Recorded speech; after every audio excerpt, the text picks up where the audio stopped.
कि इमीडिएट इनको 5 लाख रुपया इमीडिएट और ज़मीन दी जाए, जितनी इनकी ज़मीन गई है 150-200 कनाल का प्लाट ढूंढा जाए, पान साहब को बसाया जाए। इस एरिया में बहुत ज़मीन है ज़मीन है और क्या है यहाँ। और दूसरा नंबर, ये हर बच्चे को, घर के एक आदमी को नौकरी दी जाए। जो कंपनियाँ जब खुली हैं, सरकारी नहीं दे सकते, कंपनियों में एक आदमी लगा दिया जाए, जो भी को काम जानता है उसके मुताबिक उसको रखा जाए, ताकि उनका कारोबार चले, रोजगार चले, रोटी चले। ज़मीन से तो कुछ निकलना नहीं। अब नई भी ज़मीन मिलेगी तो चलाने के बाद ही उसका बनेगा सिस्टम। मकान बनाते हैं, इनका बरस चले जाएंगे, सालों साल निकल जाएंगे।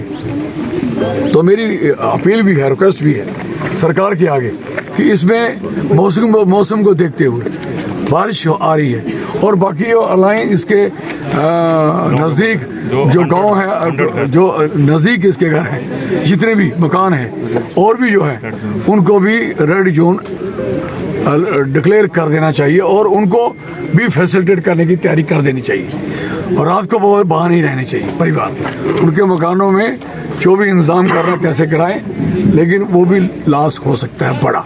इतने बड़े टावर चले गए, अभी भी टावर वो हिल रहा है ऊपर, एक जमीन भी है। ऐसा ना हो जाए कि ये सारा, और ये भी ध्यान रखा जाए कि जो बिजली इन टावरों में कभी धोखे से कहीं पीछे से छोड़ी ना जाए, आगे पीछे से इसके तार को काटा जाए, इमीडिएट काट दिया जाए।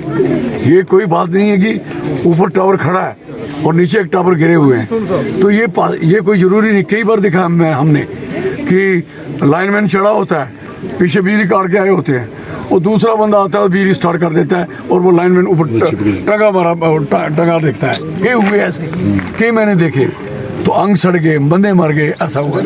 इसलिए यहाँ ये टावर इतना ज़बरदस्त होता है, इसका तो खींच लेता आदमी को 100-200 फीट पे।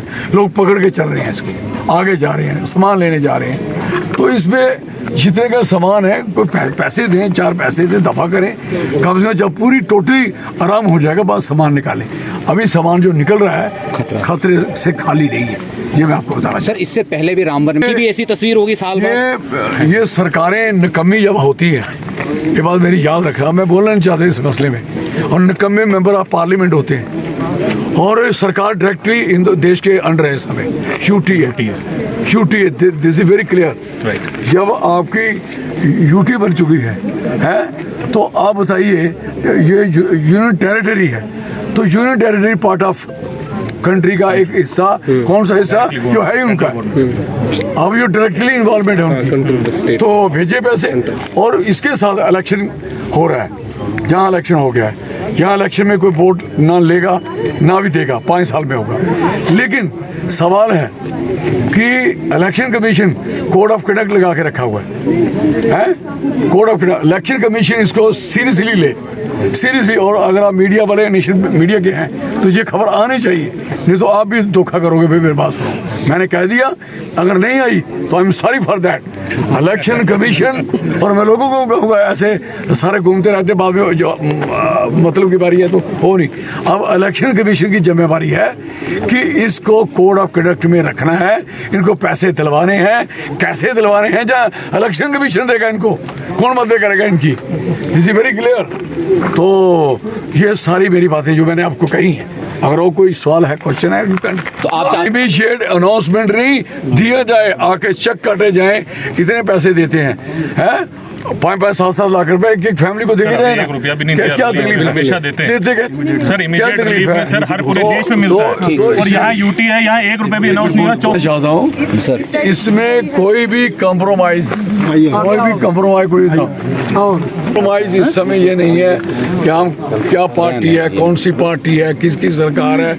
इस समय इनको सेटल करने का क्वेश्चन है, दिस इज वेरी क्लियर। और जो भी है इस समय गवर्नमेंट, इलेक्शन कमीशन इसमें डायरेक्टली इंटरफेयर करे और इनके अधिकार को दिलवाए।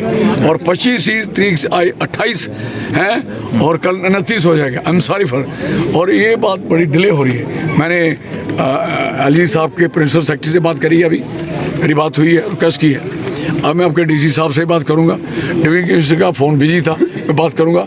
यहाँ भी मेरा जोर लगेगा, मैं पूरी बात करूंगा। नहीं हुआ तो मैं जीतता हूँ, पार्लियामेंट में तो मैं ऐसी तैसी करूंगा जो